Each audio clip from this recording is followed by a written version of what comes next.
Pois é, pessoal. Cada dia que passa, a cada semana, a cada mês, fica cada vez mais difícil, a luta por um país decente, por um país soberano, que faça prevalecer a soberania, a democracia, como esses esquerdistas costumam falar tanto, né? Em Estado democrático de direito.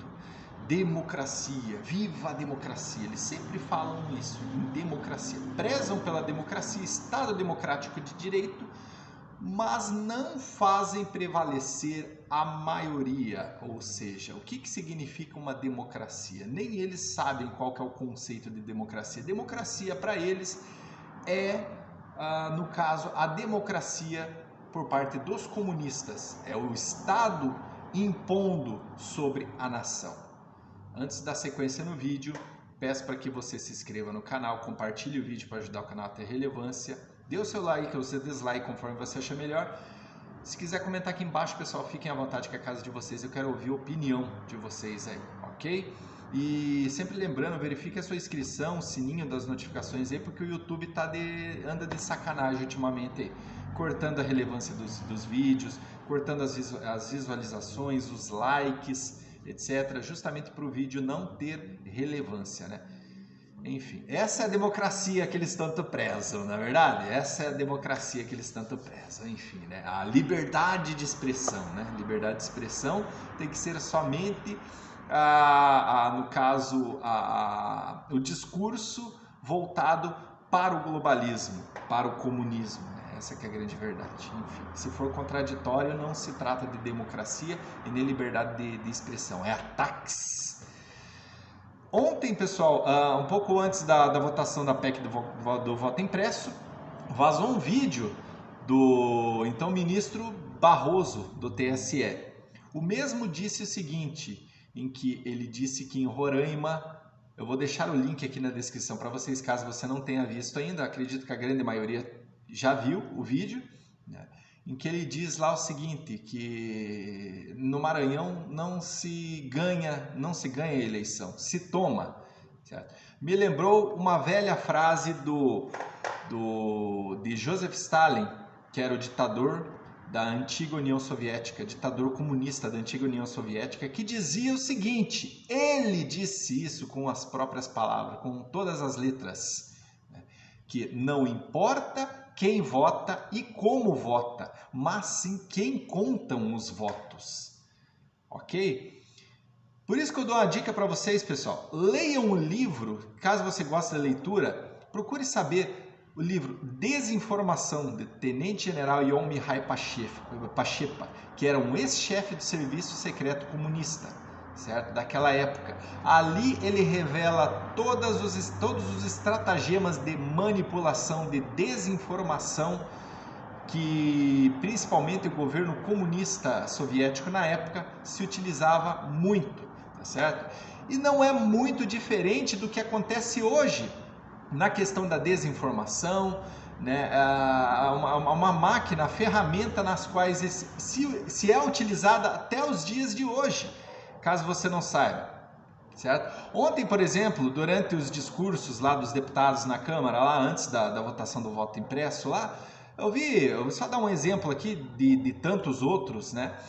Aquele Aliel Machado, deputado federal, que é aqui do Paraná, do meu estado, parece que ele é de Ponta Grossa, se eu não me engano. Eu fico me perguntando o seguinte, quem que vota em Aliel Machado, pelo amor de Deus? Aquele cara, ele, se utilizar o discurso dele, digamos assim, ele faltava com a verdade, né? No caso, o discurso dele totalmente contrário ao voto impresso, certo? E faltando com a verdade em todo o seu discurso. E ele mais gritava do que, no caso, traziam provas daquilo no qual ele defendia, certo? Que é o não, a PEC do voto impresso, certo? Aí eu pergunto, quem que vota em Aliel Machado, pelo amor de Deus, gente? Sabe? Caso você tenha interesse em saber quem que é esse cidadão aí, os discursos dele ontem na Câmara, procure aí no YouTube que você vai ver, certo? O cara mais gritava do que simplesmente provava, tentava convencer. Esse povo ele é assim, eles tentam convencer na base do grito. Na base do grito. E viva a democracia! Hoje pela manhã ele tuitou o seguinte, que diz que votamos não, comemorando no caso, né, o arquivamento da PEC do voto impresso.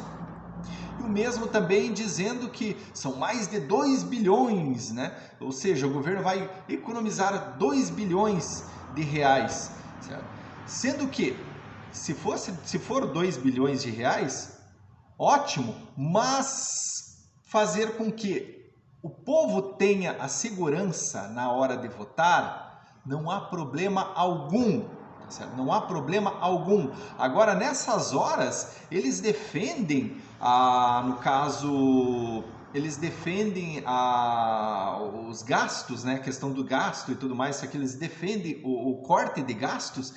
Interessante esse tipo de coisa. Nessas horas, eles defendem, né, o corte de gastos, que digamos assim, tem que haver esse corte de gastos. Mas na hora de aprovar no caso, o fundão eleitoral, na hora de aprovar emendas, projetos aí que, no caso, beneficia o establishment no geral e que oprime o povo na questão de aumento de tributos, né, no aumento de impostos, ninguém tá nem aí. Não precisamos votar porque não sei. Aí todo mundo fala bonitinho, todo mundo se amansa e enfim.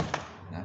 Agora, na hora de uma votação que é de interesse do povo, da grande maioria, né, que a grande maioria quer ver em quem votou, chegou, digitou o candidato na urna ali, imprimiu o papel, opa, maravilha, tá aqui, tá impresso, beleza, ninguém vai levar aquele papel para casa, simplesmente vai conferir, aperta o confirma, cai numa urna lacrada e pronto, por uma possível auditoria, caso alguém venha reclamar posteriori, né? Por ter perdido eleições e etc.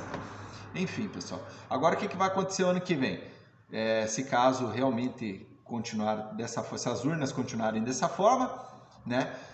Se Bolsonaro ganhar as eleições, o que vai acontecer? Esse mesmo povo de esquerda que votou contra, que nós já sabemos, né? Desses partidos aí radicais, o que acontece? Esse mesmo povo vai reclamar, eles vão falar o seguinte, eles vão vir com a seguinte afirmação, de que Bolsonaro fraudou as eleições, Bolsonaro ganhou na base da fraude as eleições. E vão pedir auditoria das urnas. Escuta o que eu estou falando, vão pedir auditoria das urnas. E daí não vai ter como auditar, porque as urnas são inauditáveis.